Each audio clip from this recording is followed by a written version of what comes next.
You know, I've been thinking, a lot of us, when we're alone, when we're isolated, when we're separated from negative energies, we seem to be more clear. We have more clarity when there's peace and there's silence and tranquility. And I think that's good. And this world is designed in a way that keeps you around negative people.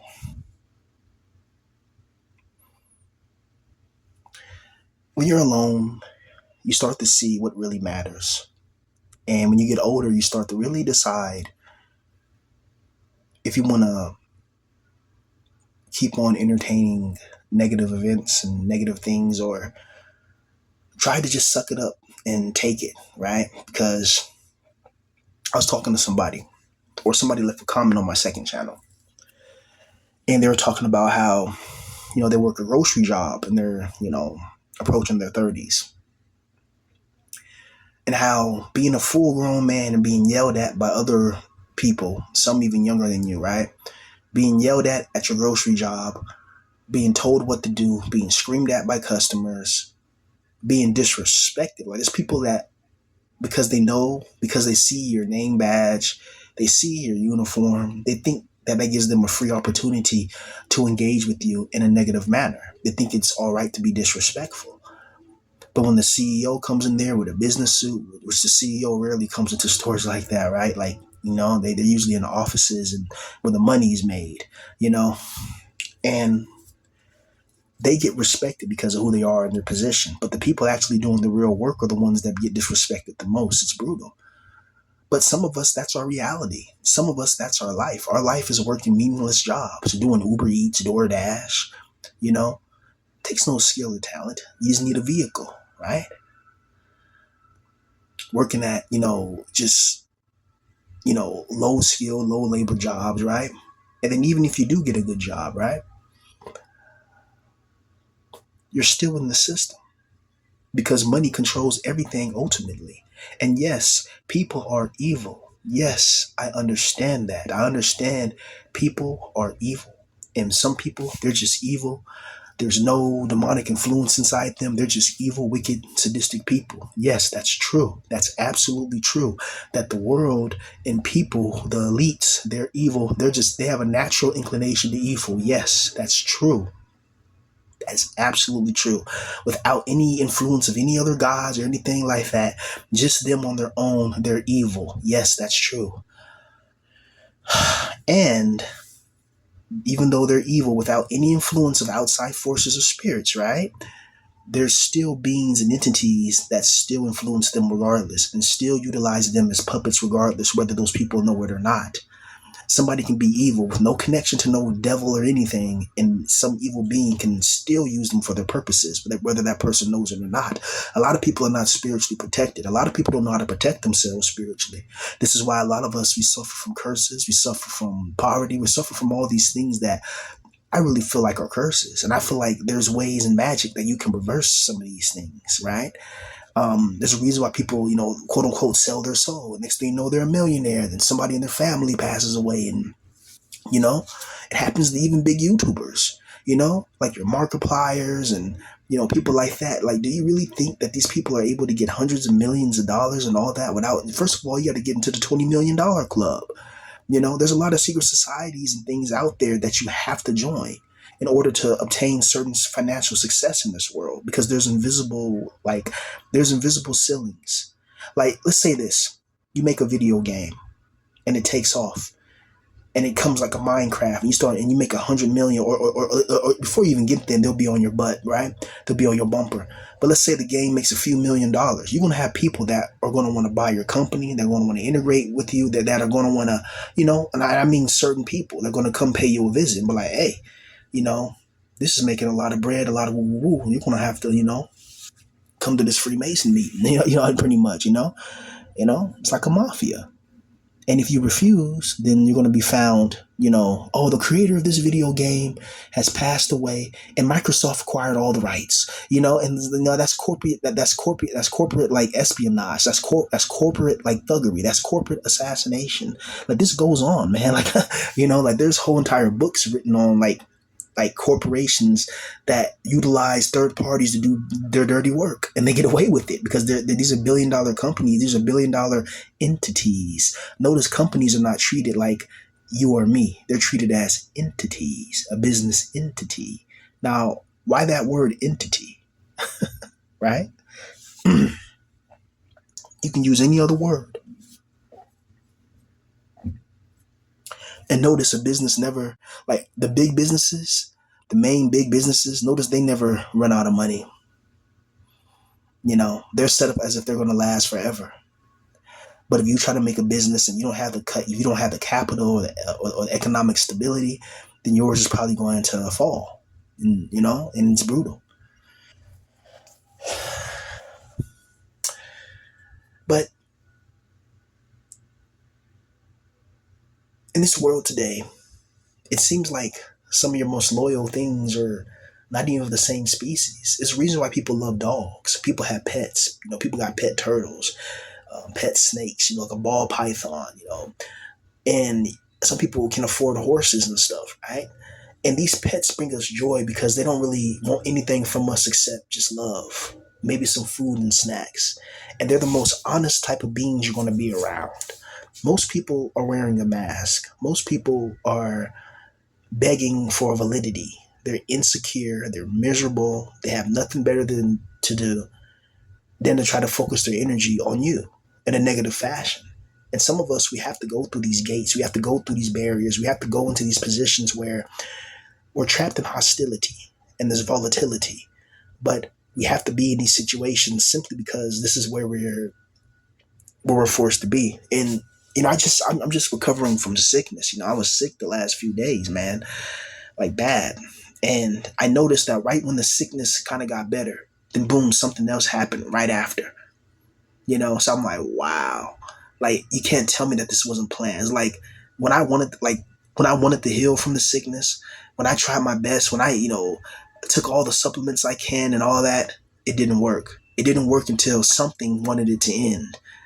And it seemed like it only, and it's crazy how it's crazy how once you see it, it's like this shit is planned, this shit is organized. Something's doing this from the shadows. Something is making humans believe that they have free will, that they live in a world where they're making choices. In reality, there's something that's leading us like a farmer leads a cow. A cow thinks it's making choices when it's eating grass, and then the farmer, herds it into the neutralization house and turns it into a beef patty, right? We're being farmed, man. Honestly, there's something that's but only a few people can see it. Only the chosen can see it.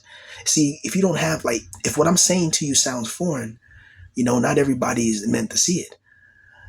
But for those that can see it, they'll be like, bro, everything from the design of the human body is a complex prison. It's designed to limit you. It's not designed to make you be godlike, make you be free, because that's what you are. You're a natural divinity. And a lot of people, some people are way more holier than others. You can see that. You can see evil people blatantly, and you can see good people, and good people always get mistreated and destroyed in this world. That's not the sign of a loving God. That's something that's trying to etch righteousness out of existence, true righteousness and true virtues, attributes of a real divine being, and not attributes of a monster that's just designed to conquer. Sometimes these weird systems that we have in place as humans to define us, to refine us into modernized robots, these systems in place, they destroy your soul. That's why we have to find hobbies, and we have to find things that we like and find things that we love and things that make us feel human, make us feel happy, make us feel alive, make us feel like life is actually worth living and life is not just some evil, sadistic, twisted prison, Because for a lot of us, this world just feels like one big you know, cluster, of negativity, right? It doesn't feel like a world that you can truly evolve into. But for those who are lucky enough, that get to live out their dreams, they get to have everything they ever wanted, the girl, the car, the crib, and live life happily, that's what's up. That's cool. I just wish we all could experience that. I wish we all could have the beautiful girl. I wish we all could be successful. I wish we all could be happy instead of only a few people that are able to achieve this success. Because there's a vast majority of people that, you know, failed in life. And a lot of people failed in life, because to no fault of their own, you know, as the boomers will try to gaslight you. It's all your fault. Meanwhile, they had the most help. There's always people that are just negative Nancy's that always just want to contradict people when people's experiences are totally different. You know, but back in those days, it was just a lot easier to just build than it is now. Now it's hard to build because in order to build, you have to save. In order to save, you have to make. In order to make, you have to create, or you have to wait. You have to wage servitude. And wage servitude, it leads to eventual mental degradation. Eventually, you lose your cognitive facilities and your cognitive functionalities. They eventually start to turn offline. When you have to work a 9 to 5 that you do not like every single day, eventually your ability to think outside the box, it gets limited because you have to suppress your intelligence a lot of times in order to just blend in with other people. You have to impress how intelligent you are. I've had to do this many times where if I talked a certain way or I used a certain terminology, people looked at me like, whoa, you're not supposed to say that. You're not supposed to know that. They actually got offended that I was intelligent, or articulate. And it's just crazy because it's like, don't you know I'm an avid author? You know, I actually write books. I may not finish them because because I have mental issues, but I actually write a lot of books. You know what I mean? I just need to sit down and finish one. You know what I mean? And then try to sell it, right? But I want something really good though. I don't want to just try to sell some crap. I want something that's good that I know that I would want to buy and want to read. So I want to put my heart and soul into it and make something good. Something that people are like, damn, this is good. This is I can't put this book down. Like that's what I want to create, bro. You know, how about this? That's what I'm going to create. So I put some pressure on me to actually sit down and focus and create something. And make something, and let's see where it goes from there. A lot of us, we get scared because of how, we get scared to create or even try because we're so used to failing. We're so used to not seeing results from years of hard work and effort. And we're so used to putting a lot of work in and getting nothing from it. And some people, you see them put no work in and they get to the top. Like they're able to climb over mountains and climb over valleys and climb over storms and able to achieve all types of freedom that we can only dream of and freedom that we can only imagine. How does it benefit a man to be mortal? To know that one day you're going to pass away. To know that one day all your dreams and all your aspirations and ambitions will be nothing but ice on the wind. To know that the girl that you liked, that you had a crush on for all those years, and she never liked you back because, your skeletal structure or how your physical appearance is presented, she's going to be gone.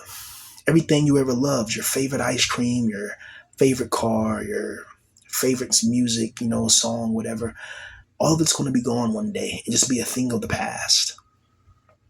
Isn't that crazy that the moment right now is only but temporary? And within 10 minutes from now, this, like what I'm saying right now, will be history, right? Like history is made every day, even in small, minuscule moments, right? Every single day, there's some type of history being made if you think about it. And in a way, YouTube videos is a form of mini time travel because you can watch videos from 2 years ago, videos from last week. You can see people go to different places and see how it was. Like I like watching those Japanese and South Korean POV videos. Oh my God, those are so amazing. Japan is such a beautiful place. Like wow, you know, such a beautiful place. But then I started learning that there's darker sides to Japan. Like they have like women have to have their own train like in certain parts where it's like only women because uh the men were let's just say getting too close to comfort. Let's just say that, right? And I thought that was just like, wow, are you kidding me? And just little stuff like that, and how in Japan it's like it's not as restrictive as the West. If it's like they're a lot open in a lot of ways, and then also there's a lot of censorship in a lot of ways as well.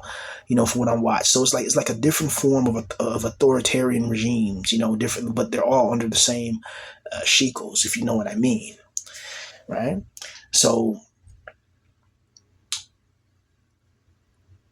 I think if I was rich enough, I think I would move to Japan. You know, like and like, but I don't know if I'll be in the city part. I think I'll go more towards the countryside, right? I think that's more anime style. You know what I mean? Like for real, and man, have the real wagyu beef. Yeah, but it's it's interesting, man. When you think about this existence, like when you really dwell on it, when you really think about it, we could have been born in any other realm, but this is the realm we're born into. A realm where it's ruled by some crazy thing. It's ruled by crazy rules and different types of factions that have their own perceptions, they have their own directions, and we're supposed to just live and coexist peacefully. Meanwhile, there's people out there that they don't want to live peacefully. They don't want to coexist. They want to conquer. They want to have people, become their servants. And once you accomplish something like that, and the reason why people are not making babies anymore is because the economics. It's economically too high to have a baby right now. Having a baby right now costs a lot of money. You know, you got to pay for the baby's diapers. You got to pay for in case it gets sick. You got to pay for the medicine. You got to buy the baby clothes. You got to get the baby food. You got to make sure the baby's healthy. And that costs money. And then when the baby got to go to school, you got to buy the backpack. You got to buy the school clothes because you don't want your children going to school wearing the same clothes because they're going to get teased and picked on. And that's going to lower the confidence. And then they may find themselves in our situation 25 years from now, right? So we don't want that. So I think it's irresponsible to have children when you're not wealthy. I'll never have kids unless I become a wealthy man. And even then, there's too much stuff I know. Why on earth would I bring somebody into this existence when I know it's meant for hell realm torture? You know, why would I do that? That's evil.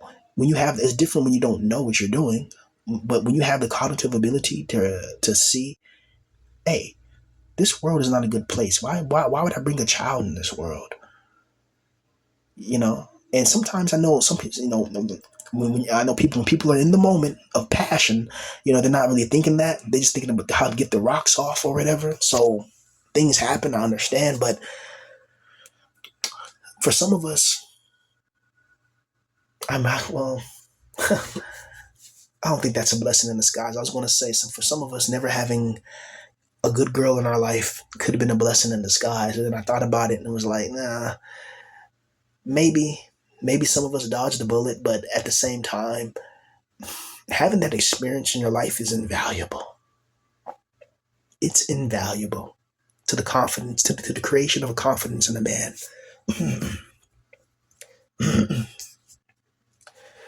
It's invaluable to have those experiences with women. You're supposed to have experiences with women. That's natural. That should be a naturally occurring thing. That shouldn't be something that we have to fight for.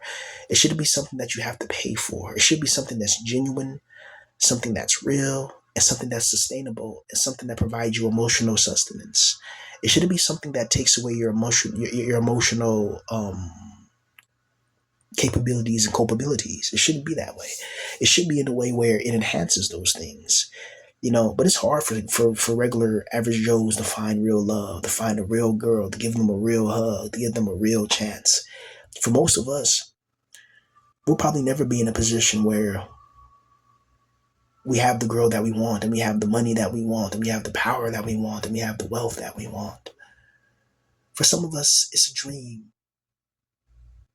something that can only be imagined but never obtained. Love, peace, and tranquility. Being a person in this position is absolutely horrible. But being an NPC drone, I think, is even worse.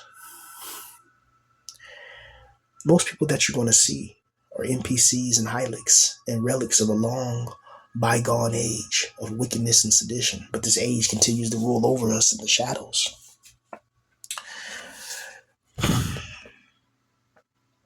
I really wish that this world could change into a more prosperous existence. I really wish that all of us can be successful and obtain our wildest imaginations and fascinations and inclinations. I I really, really want to be a millionaire, a multi-millionaire. I really want that so bad, man. I'll do anything for $1 million, bro.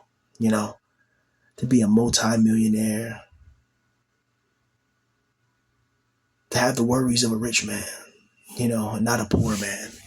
To have a beautiful woman just hug me, let me hit it from the back and make that natty smack, you know, um, and be happy. And I think the only way you can truly have control over your life is if you're a multimillionaire. And even then, there's certain things, but I mean, it's a different level. And I think if you're not a multimillionaire, there's no way in hell you can really enjoy life. Sure, there's pleasures. You go on adult explicit sites, you know, but those are temporary things. When you got money for real, you can really have peace for real. And the ultimate thing with having money, you know, and I learned this from just from watching people in power, and also I was watching a documentary, and it was talking about King Henry VIII.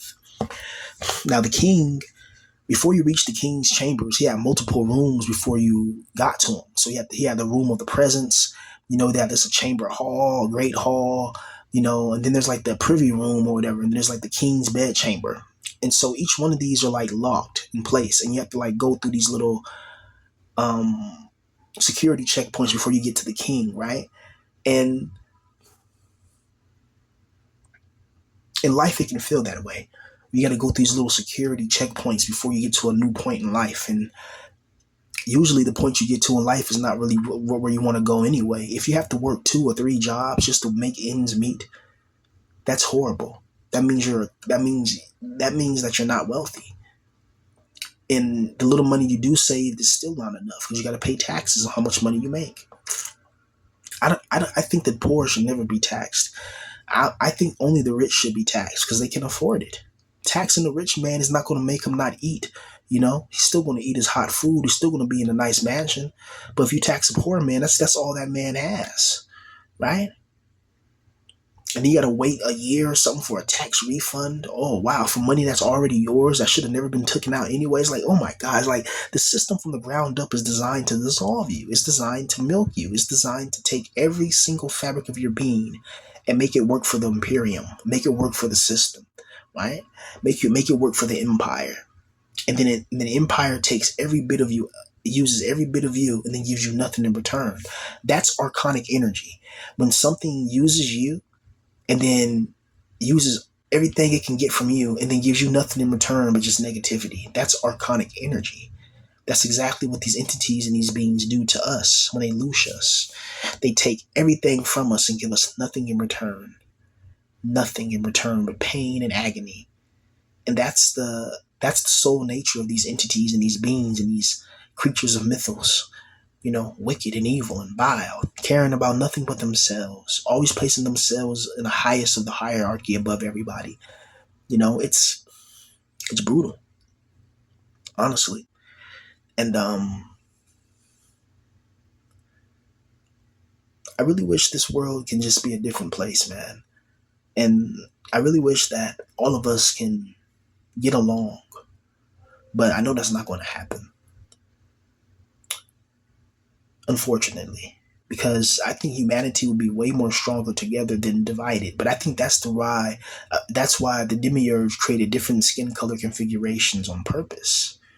Because if we all looked the same, spoke the same, we would become one brain maybe, and be able to accomplish something, maybe even defeat the demiurge and escape back to the pleroma. But if we're constantly fighting based on visual appearances, based on economic status, based on hierarchies, artificially created hierarchies that are installed to reinforce the main paradigm of the governmental infrastructure, it's wicked and it's evil and it's sick. But this is the world that we find ourselves in, a world where it's it it really wants you to break.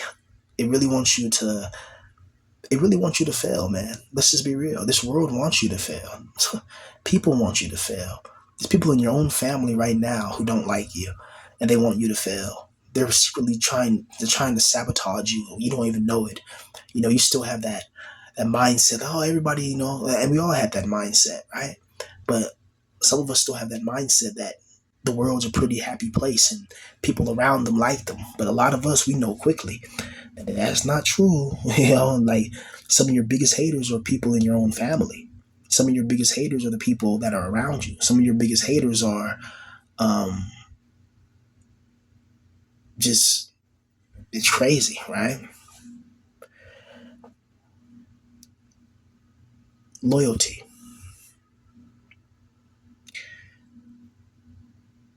In this world, it's hard to be loyal to even yourself. Simply because you're going to have to do something that you don't want to do every single day, that goes against your morals, that goes against what you really want to do, and that goes against your principles, but you don't have any say so in it. The matter is either you do this to eat or you're not going to eat. And that's going to make anybody work hard. That's going to make anybody grind. When you don't got no choice but to grind, you're going to grind. If you want to survive on this battlefield in this sci-fi Stalingrad, you know, and a lot of us, we had friend groups that we were loyal to, and these friend groups end up betraying us. You know, Nothing's worse than when somebody thinks they really know you and you do one thing or we have one argument and they throw down the whole relationship. So like you have to constantly kiss this person's behind or hindquarters to keep them happy. And the minute you have an argument with them, any type of argumentative discussion, they immediately flip out on you and turn against you and let you know how their true colors are. You know, calling you this, calling you that. It's just like, whoa, you're an emotionally unstable person, you know. And I guess we have to understand that a lot of people are emotionally broken. And if you look at the system's the exact result of that. The system creates emotionally broken people. And these emotionally broken people continue to create more emotionally broken people, which leads to this perpetual cycle of impurity and this cycle of wickedness and evil. This world is absolutely brutal indeed.